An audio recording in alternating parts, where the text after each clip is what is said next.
प्रिय विद्यार्थियों, DSS online कक्षा में आपका स्वागत है। आज हम सभी हिंदी व्याकरण के अंतर्गत संधि, विसर्ग संधि के नियम पढ़ेंगे, जो बचे हुए नियम हैं। इसके पहले मैंने विसर्ग संधि और विसर्ग संधि के जो 3 नियम थे प्रमुख, वो मैंने बताया था। आज 2-3 नियम और आप पढ़ेंगे। इस तरह से विसर्ग संधि आज समाप्त हो जाएगी, अर्थात जो संधि अध्याय है, आपका जो चैप्टर है, वो आज पूरी तरह से समाप्त हो जाएगा। तो चलिए इसके आगे देखते हैं जो अगला नियम है, विसर्ग संधि से संबंधित जो नियम है, अर्थात नियम नंबर 4। नियम नंबर 4 ये है कि विसर्ग का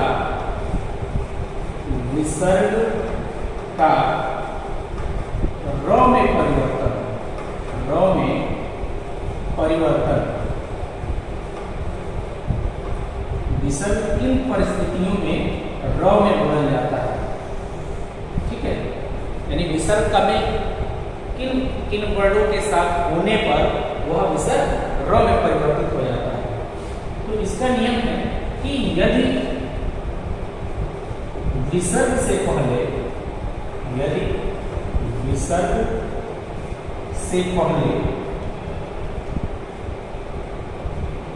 और या आ को छोड़कर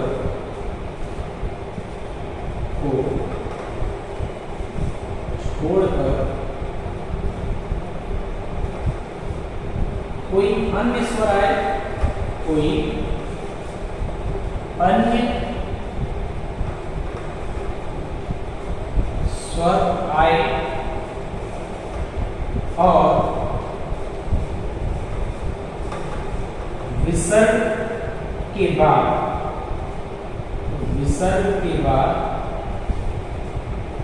कोई स्वर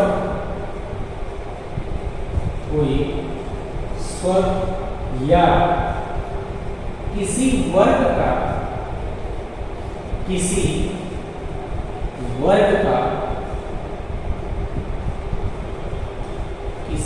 का तीसरा, चौथा, पांचवा वर्ण हो, वर्ण या य, र, ल, व, इनमें से कोई एक, ठीक है, य, र, ल, व, और विसर्ग के बाद कोई स्वर या किसी वर्ग का तीसरा, चौथा, पांचवा वर्ण या य, र, ल, व आए हो, यहाँ का आए पहले तो विसर्ग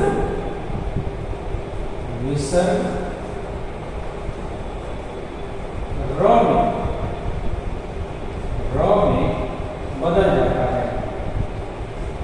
में बदल जाता है, अब देखिए कैसे। ठीक, यानी यहां मैंने नियम लिखा, जो अगला नियम है विसर्ग से संबंधित, कि विसर्ग र में कैसे परिवर्तित हो जाएगा, बदल जाएगा। यदि विसर्ग से पहले, यानी देखिए इसको मैं ऐसे लिख रहा हूं, यदि विसर्ग ये है, ठीक, विसर्ग से पहले यानी अ और आ को छोड़कर, अ और आ से भिन्न कोई स्वर हो, ये ना है कोई और, ई, उ, ए, ऐ, ये अगर स्वर आते हैं, इनको छोड़ के कोई अन्य स्वर आए, और उसके बाद क्या है नियम कि विसर्ग के बाद कोई स्वर हो या किसी वर्ग का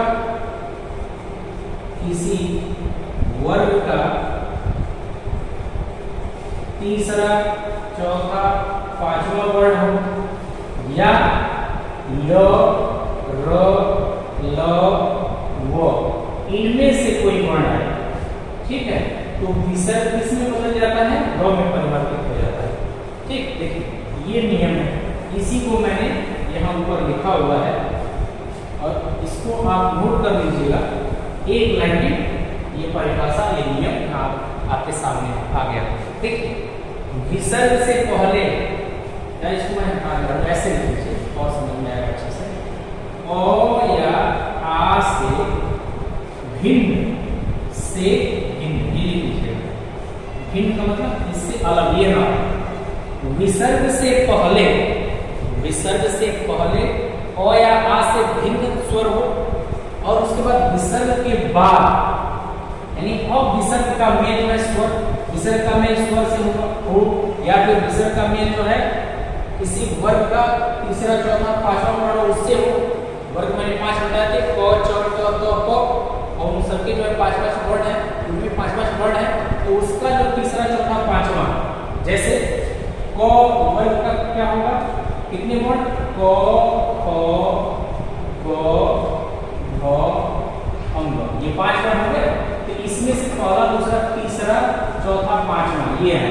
इसी तरह से चौथा क च ट त प, इन सब में से तीसरा चौथा पांचवा अगर इनमें से कोई वर्ड आता है या फिर य र ल व आता है, तो जब इनका मेल होगा विसर्ग के साथ, तो ये जो विसर्ग है ये बदल जाएगा र में। ठीक, ये बदल जाएगा र में। अब देखिए कैसे, उदाहरण से आपको ये बात समझ में आ जाएगी।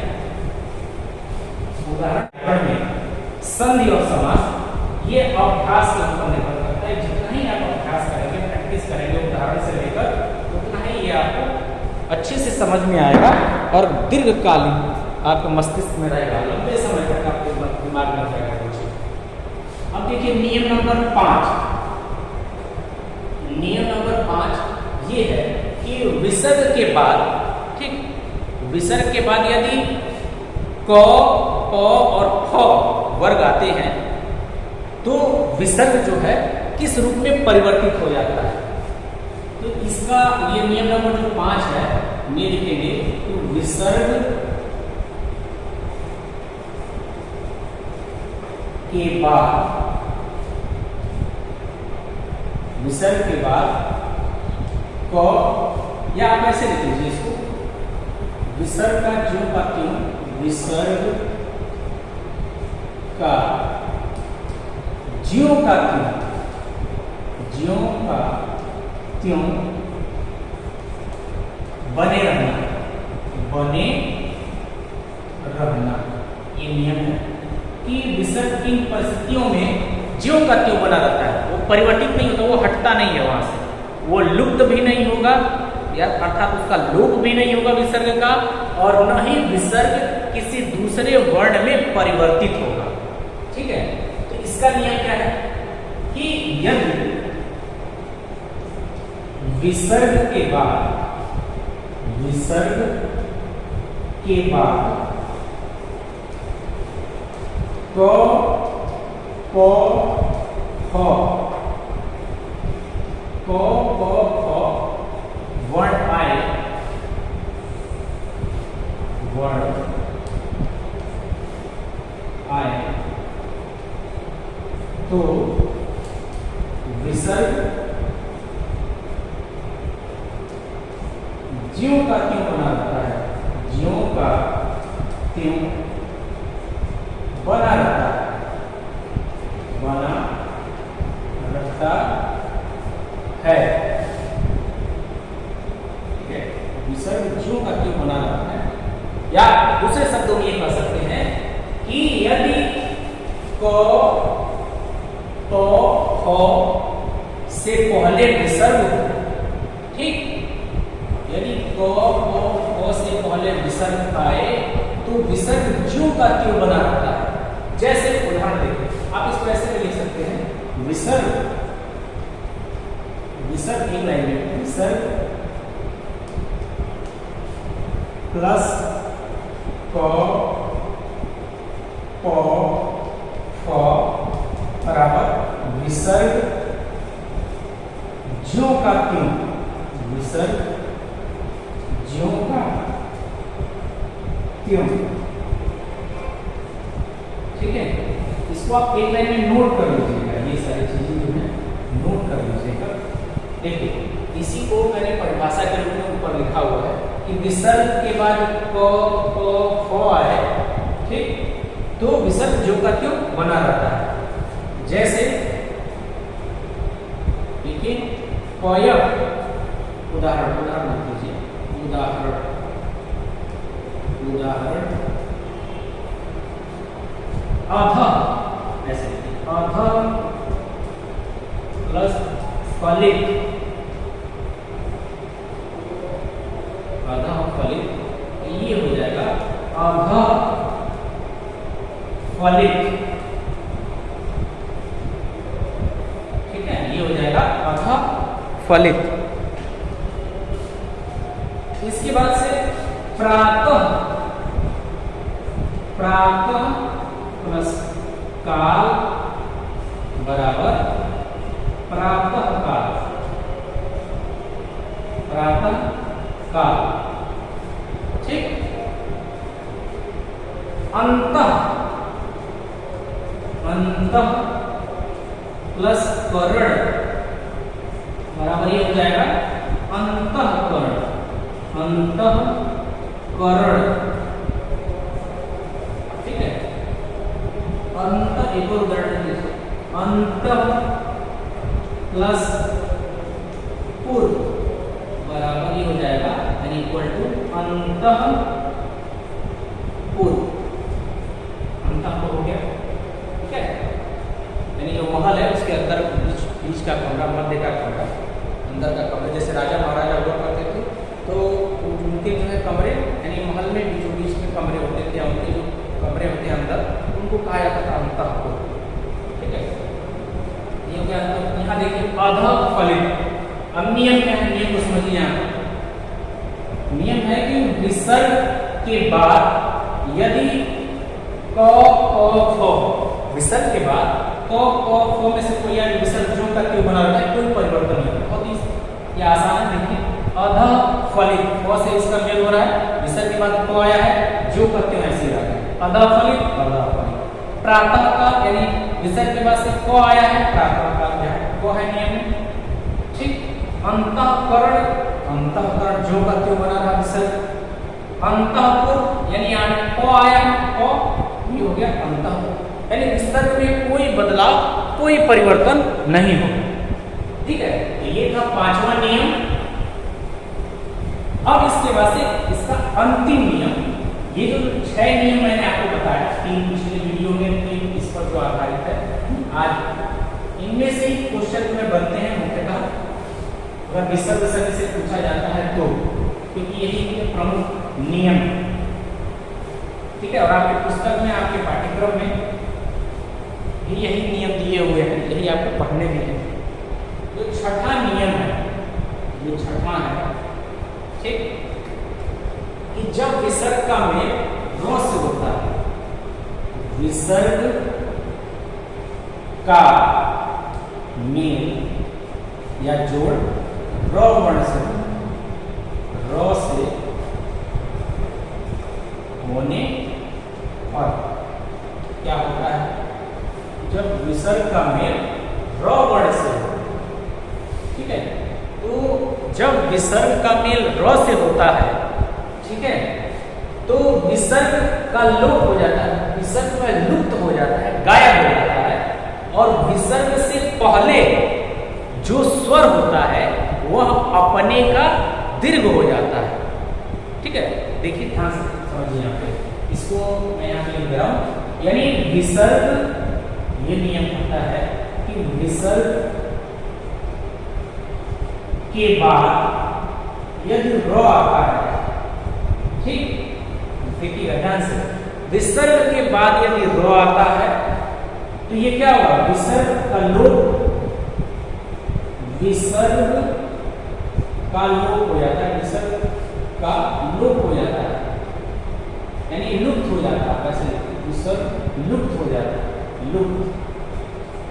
और इसके साथ साथ क्या होता है, विसर्ग से पहले जो भी यहाँ स्वर होगा, ठीक है, जो भी यहाँ पे स्वर आएगा, विसर्ग से पहले जो भी स्वर होगा वो अपने का दीर्घ हो जाएगा, अपने का दीर्घ। ये क्या होगा, स्वर। ठीक, स्वर अपने का दीर्घ हो जाएगा, यानी विसर्ग लुप्त हो जाएगा और विसर्ग से पहले जो स्वर आता है, ठीक है, वो अपने का दीर्घ हो जाएगा। उदाहरण से ये चीज आपको समझ में आ जाएगी। देखिए कैसे, अब इसी को हम परिभाषित भी कर सकते हैं, परिभाषा चाहे तो ये लिख सकते हैं कि यदि विसर्ग के बाद रो आए या विसर्ग के के बाद र वर्ण आता है, जब उनका मेल या जोड़ होता है तो विसर्ग लुप्त हो जाता है, विसर्ग गायब हो जाता है, विसर्ग हट जाता है और विसर्ग से पूर्व कोई स्वर होता है तो वो अपने का दीर्घ हो जाता है। जैसे नी प्लस रज बराबर ये हो जाएगा नीरज, नीरज। दूसरा देखिए नी प्लस रव बराबर नीरव, ठीक। और नी प्लस रस, ये हो जाएगा नीरस, ठीक। अब देखिए कैसे यहाँ पे वो नियम काम कर रहा है। मैंने कहा कि जब विसर्ग का मेल र से होता है, र वर्ण से होता है, ठीक। यहाँ विसर्ग जो है र से मिल रहा है तो क्या होता है, विसर्ग का लोप हो जाता है, ये विसर्ग क्या होगा, गायब हो जाएगा, लुप्त हो जाएगा, ठीक। ध्यान देखिए, और विसर्ग को आप हटाने के क्या होगा, नीरज, नीरज होगा।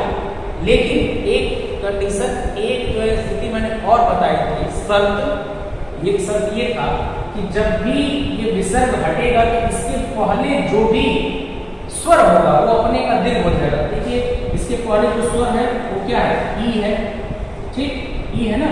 अब ये जो है ह्रस्व ई दीर्घ ई में बदल जाएगा और सेम जो जैसे है वैसे ही रहेगा, ह्रस्व ई दीर्घ ई। देखिए यहाँ पे दीर्घ ई में परिवर्तित हो गया, ये ह्रस्व यानी छोटी की मात्रा है, जो यहाँ आया बड़ी की मात्रा हो गई और बाकी सब वही है, और इससे ये विसर्ग हट गया, ये हो गया नीरज, ठीक। उसी प्रकार यहाँ भी है, ये ह्रस्व ई है, ठीक, और विसर्ग है, विसर्ग अब इसका मेल र से हो रहा है, ये क्या हो जा रहा है, ये दीर्घ ई में परिवर्तित हो जा रहा है और विसर्ग गायब हो जा रहा है, और जो करते हम ऐसे लिख दे रहे हैं नीरव, ये ख नहीं है, र है, र। देखिए ख अगर र आप लिखते हैं र व ऐसे, और ख लिखना हो तो ऐसे, ये सब मिला हो, ये दोनों में अंतर है, ठीक है। ये ख है और ये र है, अलग अलग दोनों लिखा जाएगा, ठीक है। तो ये चीज हो, ये आपको समझ में आ गई। फिर यहाँ एक उदाहरण देखिए, नि प्लस रस, विसर्ग गायब हो गया, विसर्ग यहाँ से लुप्त हो गया और उसके बाद जो जैसे वैसे हो गया, ये नी ह्रस्व ई है, दीर्घ ई में हो गया नीरज, ठीक है। तो इस प्रकार जो है आज आपका ये संधि जो अध्याय था, जो चैप्टर आज समाप्त हुआ, ठीक है। ये संधि समास जो अध्याय है, जो व्याकरण से संबंधित व्याकरण में जो अध्याय है, ये थोड़ा सा लंबा चलता है, क्योंकि इसको बहुत इत्मीनान से और उदाहरण सहित क्रमबद्ध तरीके से जब पढ़ेंगे और उदाहरणों को जब हल करेंगे, उसका अभ्यास करेंगे, तो आप बहुत जल्दी समझ पाएंगे, ठीक है। नहीं तो इसमें जो है बच्चे कंफ्यूज होने लगते हैं, ठीक है। तो उम्मीद है आपको आज का ये प्रकरण बहुत अच्छा लगा होगा, समझ में आया होगा। यदि इसके बाद भी कोई समस्या होगी तो आप पूछ सकते हैं, इस वीडियो को देखिएगा, समझिएगा, कोई दिक्कत आएगी तो आप पूछिएगा, ठीक है। आज के लिए इतना ही, बहुत बहुत धन्यवाद।